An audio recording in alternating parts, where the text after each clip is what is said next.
Aloha, and welcome to part 3 of X's playthrough in Mega Man X4.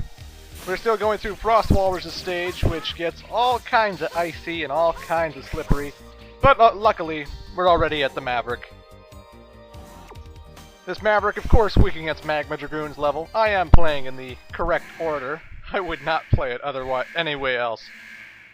I'm just not gonna do it, sorry.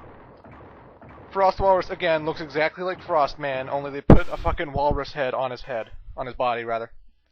They sent a kid like you after me? I promise to end this quickly! Yeah, apparently people don't know that X saved the world like 3 times or something, because they always underestimate him. They always think, this ancient bucket of bolts couldn't possibly kick my ass. Anywho, the frame attack, it goes vertically up into the air, and you can stand where his arm is, but if you go to where the body is, you will get hit. Usually he'll slide left and right across the room after he gets hit with a flamethrower attack, and if he doesn't, then he's shooting this big gigantic icicle which he's trying to form. The frame skipped right there, I couldn't show it off, I apologize, but I just kept spawning the flamethrower attack every time his invincibility ended, and it was fairly easy to defeat. Again, I don't have the best recorder in the world. If you know of any better way to show the content, please tell me. It's not just for my benefit, it's for yours.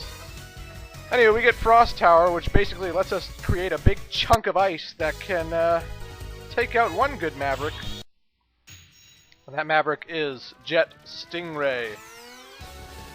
He destroyed the city and escaped to the sea.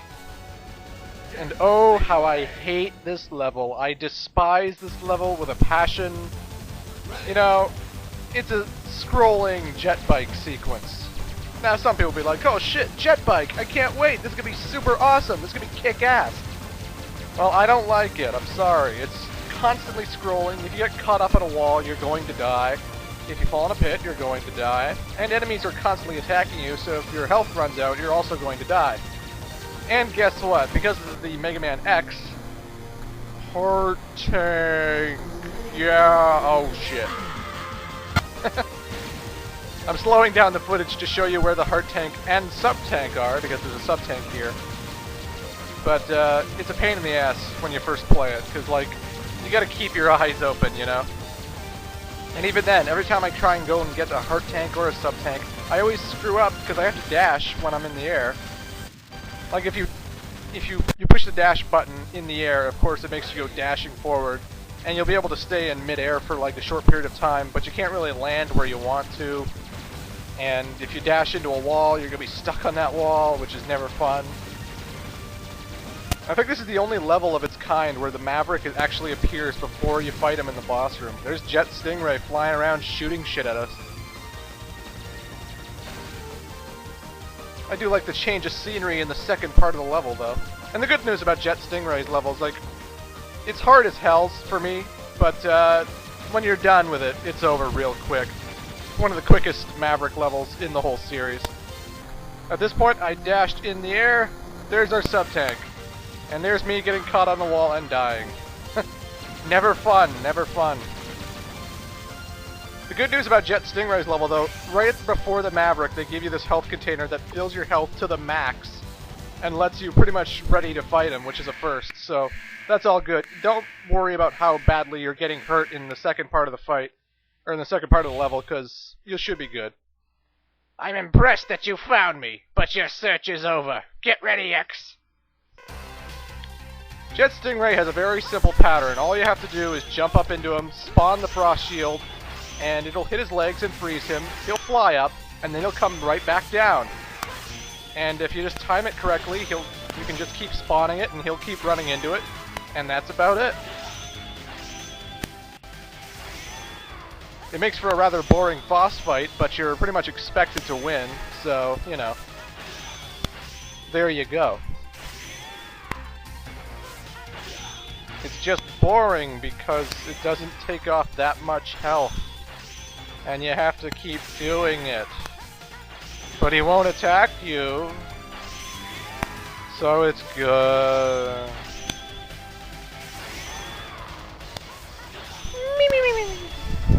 Oh, I'm sorry, I fell asleep. Oh good, I beat him! Jesus. A very simple strategy, but you know, it's still boring to fight. And I guess it makes up for how quickly the level went by. Holy shit, it's been 5 minutes and I took out 2 Mavericks already. Time is flying. Well, by defeating Jet Stingray, we get the Ground Hunter, which is a nice little ground attack. It shoots a missile that like rolls around the ground. And that's about it. I got nothing else to say. All I know is we're gonna head to the military train to take out Slash Beast. And this is the one level I thought was gonna be really screwed up for my recorder. I thought I was gonna have complete frame loss. I thought I was never gonna capture anything about this level. But much to my surprise, it stayed pretty well. It was all intact, which, you know, you be the judge. Does it look good to you? This level's not that bad. It's got lots of turrets with gigantic lasers, and you want to stay back, like on a lower ledge, so that it doesn't hit you. There's tons of med tools and tons of guards who love to blow up the train. All I'll say is don't stay on the train that's blowing up. Jump to the other one as quickly as you can. And this level's pretty basic, pretty simple. Again, the med tools are probably the easiest enemy in the game. All they do is walk around. If you can't handle a guy who walks around, then maybe you shouldn't be playing this game.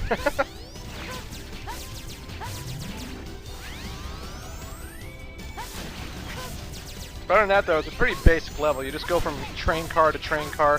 You can destroy the brown crates, no problem, in case you're having trouble hitting certain enemies. But the blue crates can only be destroyed by a mech armor, and we'll be getting to that later.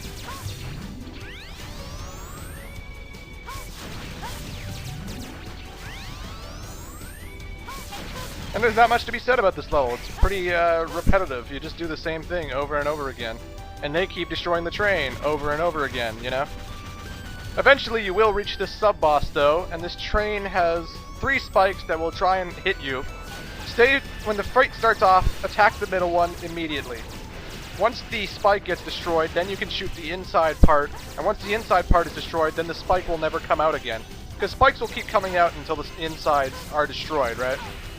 So destroy the spike, destroy the inside, and then boom, no more spikes. And you have to do it for all 3 spikes, and then the train will be destroyed. And that's one easy sub-boss. Which takes us to the second area. Of course, I love that when you get to a second area, your health is refilled, your weapon energy is refilled. X4 is kinda easy, but it's not. Like, it looks like I'm making it look easy, but when you actually start playing it, it can be really tricky to navigate. Something about it just... it isn't that easy, you know?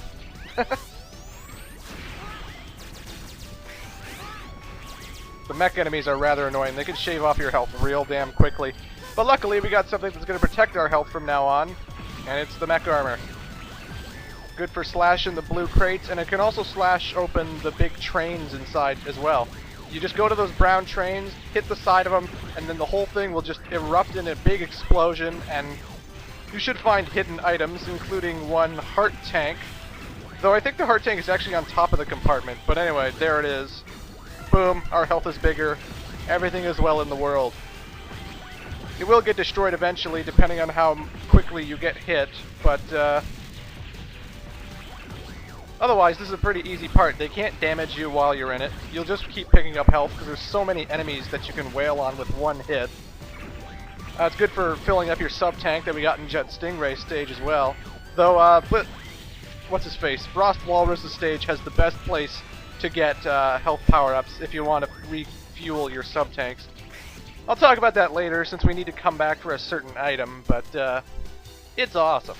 Take my word for it. When the train stops, I'll be sure to point out that there are bottomless holes here.